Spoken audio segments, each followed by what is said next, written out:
Sebelum ni kan aku tak berani nak beli sayur yang berdaun lama-lama tau. Selalunya aku beli dalam 2 hari sekali. Beli lebih je mesti layu weh. Tak masak je layu. Sejak aku pakai ni, aku beli 2 minggu sekali tau sayur-sayur ni. Sama macam aku beli lauk-lauk basah.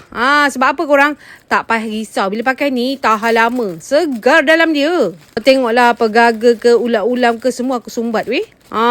Belilah saiz ni korang. Korang pastikan kena ada saiz L. Kalau korang suka sayur berdaun, pastikan ada saiz L. Sebab nanti kita nak sumbat kan.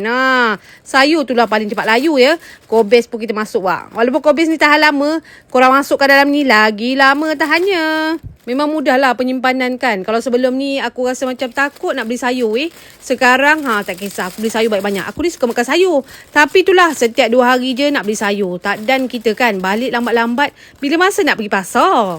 Pasar petang-petang pun dah tutup kau tengok dah siap dah. Macam ni lah aku uruskan. Kau tengok ada pelbagai juga aku simpan. Yang lebihan pun aku letak carrot dalam ni. Yang ni korang aku memang favourite. Kena ada sentiasa. Cili. Senang kan? Masuk je peti ais. Susun dia elok. Senang tau kerja kita. Tak percaya kau try lah. Memang berbaloi.